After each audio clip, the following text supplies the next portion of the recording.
गुरुर्ब्रह्मा गुरुर्विष्णु गुरुर्देवो महेश्वरः गुरुः साक्षात् परब्रह्म तस्मै श्री गुरुवे नमः। नमस्कार दोस्तों, मैं डॉक्टर सतीश तिवारी इस यूट्यूब चैनल पर आप सभी का स्वागत करता हूं। इस यूट्यूब चैनल पर हम लोग यूजीसी नेट के लिए दर्शन शास्त्र फिलॉसफी सब्जेक्ट पढ़ रहे हैं, जिसमें अभी हम लोग भारतीय दर्शन पढ़ रहे हैं। और भारतीय दर्शन में चारवाक दर्शन, जो कि हम पिछले वीडियो में इसका भाग 1 पढ़ चुके हैं, ये चारवाक दर्शन का भाग 2 है। चारवाक दर्शन के भाग 1 में हमने चारवाक दर्शन का परिचय और चारवाक दर्शन की ज्ञान मीमांसा को देखा था।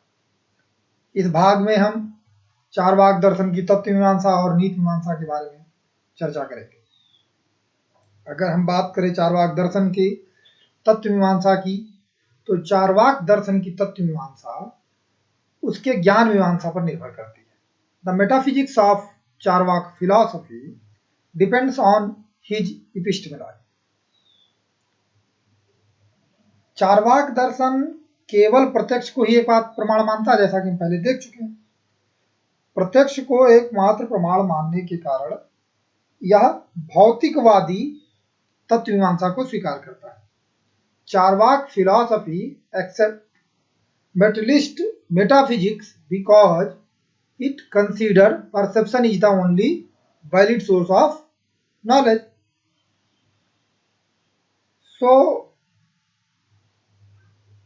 अब जब केवल प्रत्यक्ष को ही एकमात्र प्रमाण माना जाएगा, तो प्रत्यक्ष से केवल भौतिक विश्व का ही ज्ञान हो सकता है, क्योंकि प्रत्यक्ष से इंद्रियों के द्वारा हम केवल मूर्त वस्तुओं को ही ग्रहण कर सकते हैं। अमूर्त का ग्रहण इंद्रियों द्वारा संभव नहीं है। अतः आत्मा और ईश्वर जैसे इस जगत से जो परे सत्ताएं हैं, उनका प्रत्यक्ष नहीं हो सकता। इसी कारण चारवाक केवल इस विश्व को ही स्वीकार करता है और इससे परे कोई भी सत्ता, चाहे वो ईश्वर हो, आत्मा हो या दूसरी ऐसी कोई सत्ताएं हो, उनको स्वीकार नहीं करता है। So, according to Charvak philosophy, only physical world can be understood by perception. Therefore, only the existence of physical world should be considered. Beyond this world, like soul or God, we are not able to perceive. Therefore, they cannot be accepted. अच्छा, जब हम तत्व मीमांसा की बात करते हैं, तो तत्व मीमांसा में हम क्या करते हैं? तत्व मीमांसा में हम कुछ तत्व मीमांसीय सत्ताओं के बारे में चर्चा करते हैं। इसमें जो प्रमुख सत्ता है वो है आत्मा, ईश्वर, जगत की जो वस्तुएं हैं, जगत क्या है, कैसे उत्पन्न हुआ, ये सारी चर्चाएं हम करते हैं। तो उसमें सबसे पहले हम बात करते हैं जगत की। सबसे पहले बात हम जगत की कर रहे हैं, क्योंकि जगत को चारवाक दर्शन सत्य रूप में स्वीकार करता है, वास्तविक स्वीकार करता है। क्यों वास्तविक स्वीकार करता है? क्योंकि इसका प्रत्यक्ष होता है। According to Charvak, the world is real because it is directly visible for us. अब अगर बात करें कि ये जगत है, ये विश्व है, इसकी उत्पत्ति कैसे हुई, किन तत्वों से हुई? What is the element originated from the world? तो भारतीय दर्शन में सामान्यतः इसका उत्तर दिया जाता है कि 5 तत्वों से विश्व की सृष्टि हुई है। The general answer in Indian philosophy is that the world has been created with 5 elements. कौन कौन से हैं 5 तत्व? पृथ्वी, जल, वायु, अग्नि, आकाश। इन 5 तत्वों से ये सृष्टि बनी है, ऐसा मानना है भारतीय चिंतन परंपरा का, भारतीय दार्शनिकों का। लेकिन इसके अलावा जो चार्वाक मत है, जो कि सामान्य भारतीय चिंतन परंपरा के मतों से भिन्न मत रखता है, तो इस मुद्दे पर भी उसका भिन्न मत है। चार्वाक दर्शन के अनुसार इस विश्व का, इस जगत का निर्माण केवल 4 तत्वों से हुआ है: पृथ्वी, जल, वायु और अग्नि। Charvaka philosophy accept the creation of the world from only 4 elements: earth, water, air and fire. ये आकाश को जो है एलिमेंट के रूप में स्वीकार नहीं करता, एसेंशियल एलिमेंट के रूप में स्वीकार नहीं करता है। क्यों नहीं स्वीकार करता है? क्योंकि आकाश, स्पेस का परसेप्शन द्वारा ज्ञान नहीं होता। We can not able to perceive space through sense organs, so we can't accept as a element of creation in this world. ठीक है, तो इस तरीके से वो 4 तत्वों से ही पूरी सृष्टि को चार्वाक दर्शन स्वीकार करता है। अब अगर बात करें कि अगर भौतिक, इन्हीं 4 भौतिक तत्वों से सृष्टि हुई है, तो ये 4 जो भौतिक तत्व हैं, इन 4 भौतिक तत्वों में किसी में चेतना नहीं है, तो फिर व्यवहारिक जगत में जिसमें हम जी रहे हैं, अनुभव जगत में, लिविंग लाइफ में, एक्सपीरियंस वर्ल्ड में हमको चेतना का एक्सपीरियंस होता है, तो ये चेतना कहाँ से आती है? तो दर्शन में के जो विषय है, उसमें एक विषय ये है कि क्या चेतना भौतिक तत्व से उत्पन्न हुई है या भौतिक तत्व चेतन तत्व से उत्पन्न हुआ है। तो जो विचारधारा ये मानती है कि भौतिक तत्वों से चेतना की उत्पत्ति हुई है, उसे हम भौतिकवादी विचारधारा कहते हैं। ये बात बिल्कुल स्पष्ट रूप से समझ लीजिए कि जो विचारधारा ये मानती है कि चेतना की उत्पत्ति भौतिक तत्वों से हुई है, वो भौतिकवादी विचारधारा है। और जो विचारधारा ये मानती है कि भौतिक तत्वों की उत्पत्ति चेतन तत्व से हुई है, वह अध्यात्मवादी विचारधारा है। तो चार्वाक दर्शन में चेतना को भौतिक तत्व से उत्पन्न स्वीकार किया गया है, इसलिए चार्वाक दर्शन को भौतिकवादी दर्शन कहा जाता है। Consciousness has also originated from physical element. That is why the Charvak philosophy called materialistic philosophy. ठीक है, तो इन्हीं 4 तत्वों से आत्मा की भी उत्पत्ति, चेतन तत्व की उत्पत्ति हुई है, ऐसा चार्वाक का मानना है। अब अगर बात करें कि ये जो 4 तत्व थे, जो 4 तत्व हैं जिससे ये सृष्टि बनी है चार्वाक के अनुसार, तो क्या किसी ने इस तत्व से सृष्टि को बनाया है? तो चार्वाक का कहना नहीं, ये स्वभावतः इन तत्वों का ऐसा स्वभाव है कि ये स्वतः सृष्टि करते हैं, इसको किसी और अन्य की आवश्यकता नहीं है। इसे स्वभाववाद का नाम दिया जाता है। तो चार्वाक सृष्टि को किस रूप में स्वीकार करते हैं? चार्वाक दर्शन सृष्टि को स्वभाववाद के रूप में स्वीकार करते हैं, जो कि सृष्टिवाद से भिन्न मत है। सृष्टिवाद क्या है?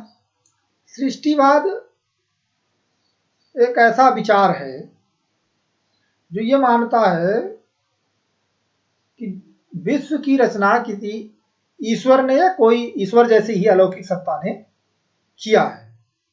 ठीक है, तो what is the creationism? When the creation of the world is accepted by God or any supernatural entity, then it is called creationism. Creationism. ठीक है, तो चार्वाक सृष्टिवाद को या क्रिएशनिज्म को न स्वीकार कर कर स्वभाववाद को स्वीकार करता है। ये उन भौतिक तत्वों का स्वभाव ही है कि वो सृष्टि खुद ही अपने आप में जगत का निर्माण करते हैं।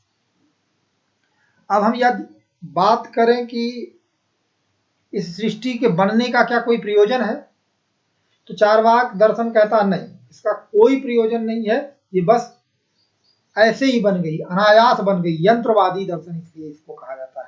विश्व का कोई प्रयोजन न स्वीकार करने के कारण इसको चार्वाक दर्शन को यंत्रवादी दर्शन कहा जाता है। तो Charvaka philosophy becomes a mechanical philosophy because of no purpose in the world। ठीक है, चार्वाक दर्शन एक वस्तुवादी दर्शन है। तो जब हम वस्तुवादी दर्शन कह रहे हैं तो क्यों वस्तुवादी दर्शन है? कोई दर्शन, कोई विचारधारा वस्तुवादी कब होती है? जब वह ज्ञेय वस्तु का या अनुभव वस्तु को अनुभवकर्ता से या ज्ञाता से स्वतंत्र रूप में अस्तित्व को स्वीकार करती है तो उसे वस्तुवाद कहा जाता है। देखिए, ये एक पिक्चर बनाए हुए हैं, इससे समझने की कोशिश कीजिए कि राहुल गांधी है और ये कुर्सी है।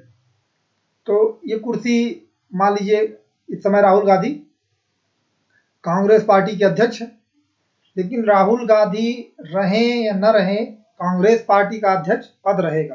तो कांग्रेस पार्टी का अध्यक्ष पद राहुल गांधी से स्वतंत्र है।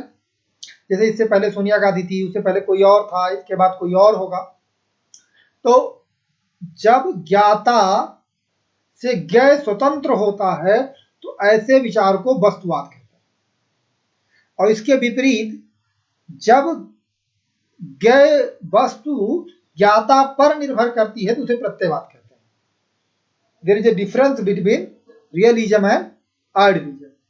When the knowable object depend upon the knower called idealism, when the knowable object free from the knower called realism. जैसे दूसरा जो एक पिक्चर दिख रही है आपको, ये सपना देखने की है, स्वप्न की है, ड्रीम की है। So dream is not free from dreamer. जो स्वप्न देख रहा है, स्वप्न का दृष्टा है, स्वप्न उससे स्वतंत्र नहीं है। तो स्वप्न का अस्तित्व किस पर निर्भर कर रहा है? स्वप्न के देखने वाले पर।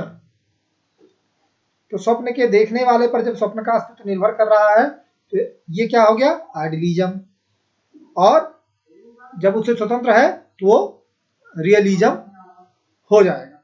ठीक है, तो चूंकि चार्वाक दर्शन ज्ञाता से बिल्कुल स्वतंत्र ज्ञेय पदार्थ के अस्तित्व को स्वीकार करता है, इसलिए चार्वाक दर्शन को वस्तुवादी दर्शन कहा जाता है।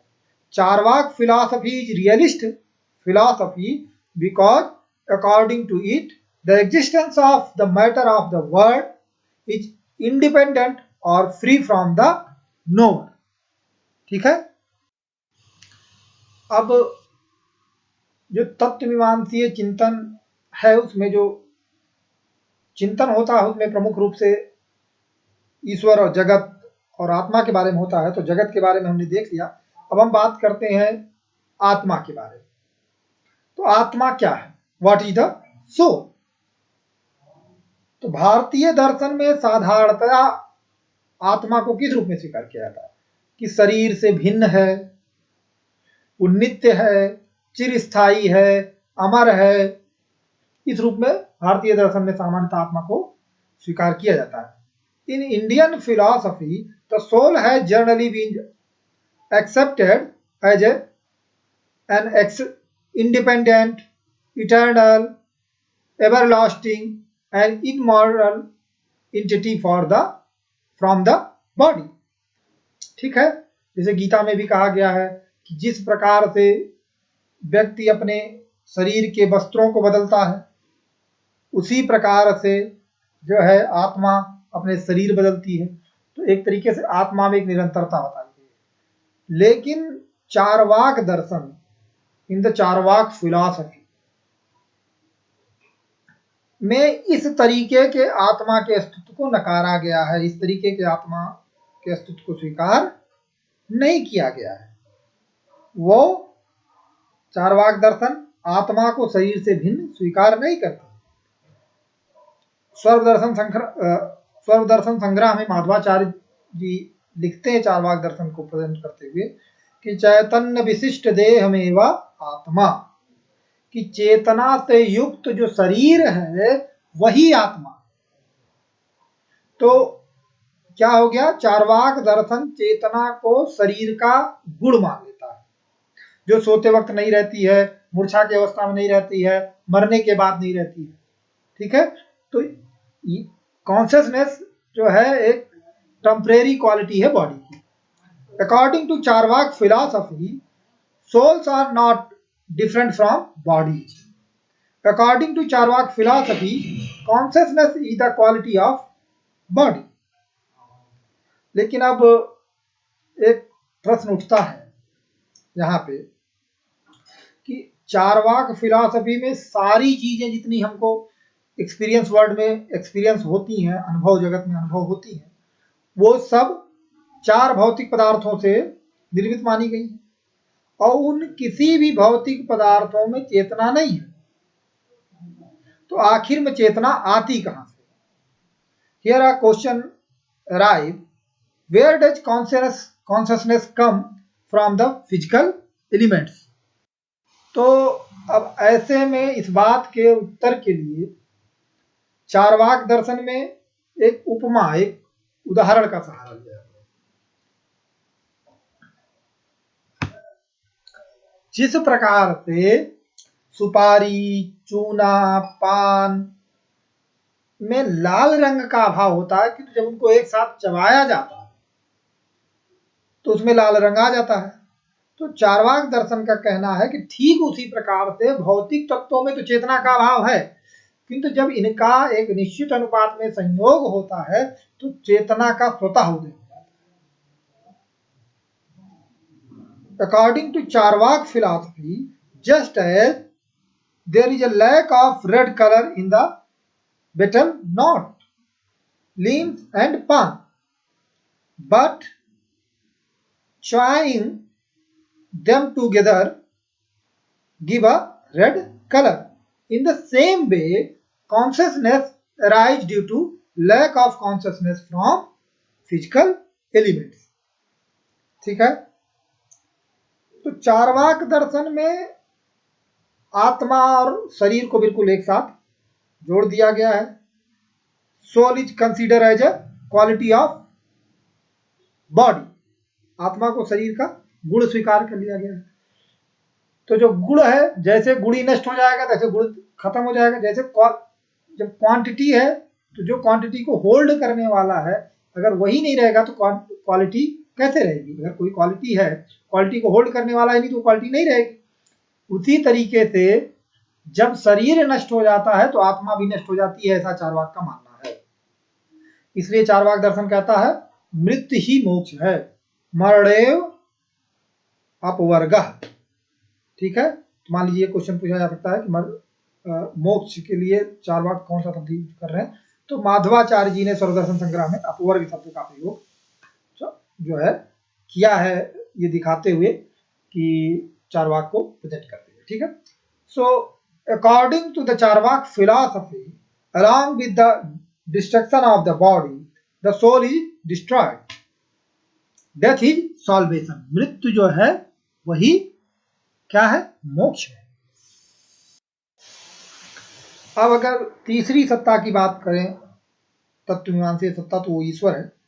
क्योंकि यूजीसी के सिलेबस में ईश्वर अब हटा दिया गया, पहले था, लेकिन फिर भी हम ईश्वर और ज्ञान मीमांसा को, उसकी नीति मीमांसा को देख लेते हैं, जो कि सिलेबस में नहीं है, लेकिन फिर भी थोड़ा बहुत इधर उधर करके हो सकता है कुछ क्वेश्चन पूछ लिए जाए जो तत्व मीमांसा से जुड़ते हैं, तो इसको थोड़ा सा सामान्य जानकारी हो जाती है।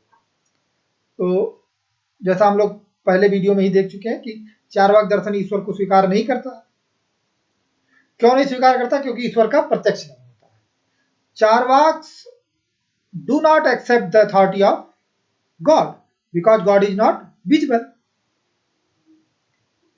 और इसके अलावा चार्वाक दर्शन का यह भी कहना है कि जिस कारण से भी ईश्वर को स्वीकार किया जाता है, जैसे इस जो जिस जगत में हम रहते हैं उस जगत के क्रिएटर के रूप में, निर्माता के रूप में। तो चार्वाक कहता नहीं, वो निर्माता नहीं है, उसकी जरूरत नहीं।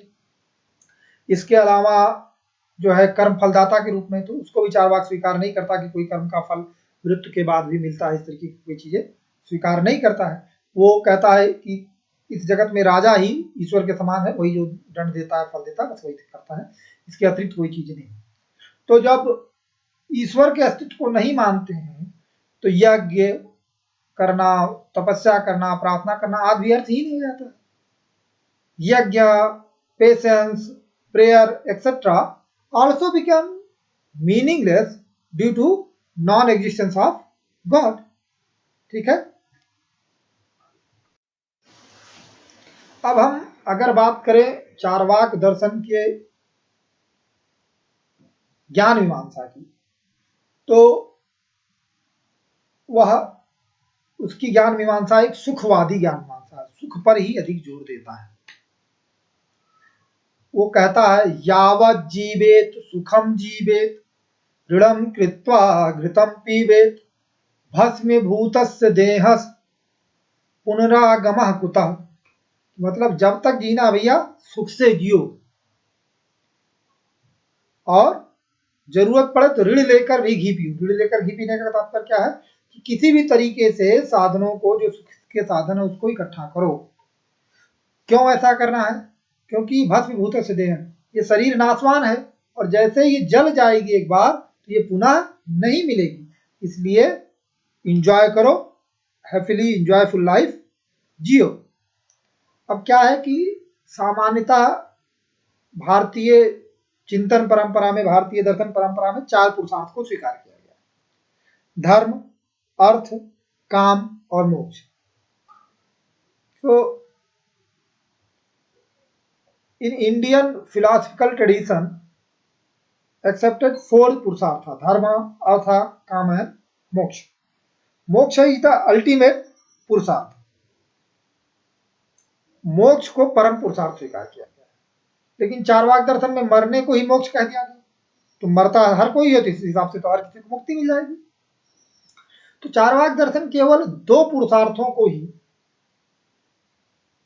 जो है स्वीकार करता है। 2 ही पुरुषार्थ को महत्व देता है, अर्थ और काम। काम को परम पुरुषार्थ मानता है और अर्थ उसकी सहायक है। मतलब जो भोग है चीजों का, वस्तुओं का, वो परम पुरुषार्थ है, और उसकी भोग करने के लिए आपको साधन चाहिए, तो साधन आपको अर्थ से मिलेगा। तो kama is the end and artha is the mean. Charvaka दर्शन में कहा गया है कि स्त्रीय आलिंगन ही परम पुरुषार्थ है। सबसे बड़ा सुख किसको मानते हैं? सुखपूर्ण जीवन देना है, तो सबसे ज्यादा सुखद जीवन है स्त्री आलिंगन, शराब को पीना इत्यादि। ठीक है। तो ये चार्वाक दर्शन की ज्ञान वो नीति मीमांसा है। तो कुछ विचारकों का मानना है कि चार्वाक विचार को मानने में भी 2 तरीके के लोग हैं। एक तो धूर्त चार्वाकी है, दूसरे सुशिक्षित चार्वाकी है। एक शेडर्ड चार्वाकियंस हैं, दूसरे well educated Charvakians. What is the difference between the both? क्या अंतर है दोनों में? तो जो वेल एजुकेटेड चार्वाकियंस हैं वो डिफरेंस करते हैं हैप्पीनेस में, वो डिफरेंस करते हैं मेंटल हैप्पीनेस और फिजिकल प्लेजर, और वो मोर एम्फेसिस करते हैं, ज्यादा जोर देते हैं मेंटल हैप्पीनेस। जबकि दूसरे जो चार्वाकी हैं वो दोनों को एक बराबर मानते हैं और दोनों को, मतलब शारीरिक और मानसिक सुख में कोई अंतर नहीं मानते हैं, और सुख को जो अभी मिल रहा है, तत्कालिक सुख है, उसी को भोगने पर जोर देते हैं। ठीक है। तो ये मुख्य रूप से चार्वाक दर्शन है। अब जो इसमें विगत वर्षों में पूछे गए प्रश्न है, प्रीवियस ईयर क्वेश्चंस हैं, उसको मैं पूरे हेटेरोडॉक्स सिस्टम, पूरे नास्तिक दर्शनों की एक साथ हल कराऊंगा। आप लोग अपने हिसाब से जो पीछे साल के पूछे गए प्रश्न है, प्रीवियस ईयर क्वेश्चन है, उसको सॉल्व करते रहिए। और जो है मैं तीनों दर्शनों का, चार्वाक दर्शन, बौद्ध दर्शन और जैन दर्शन का एक साथ आप लोगों को इसका सॉल्व कराऊंगा, ठीक है, इस तरीके से। फिर तो मेरा ये चैनल अच्छा लग रहा है और आप चाहते हैं कि इस पढ़ाई को कंटिन्यू करें, तो आप हमारे चैनल को सब्सक्राइब कर लें, नोटिफिकेशन ऑन कर लें, जिससे जब मैं नया वीडियो डालूं तो आपको मिल सके और आपकी पढ़ाई निरंतर जारी रहे। धन्यवाद, थैंक यू।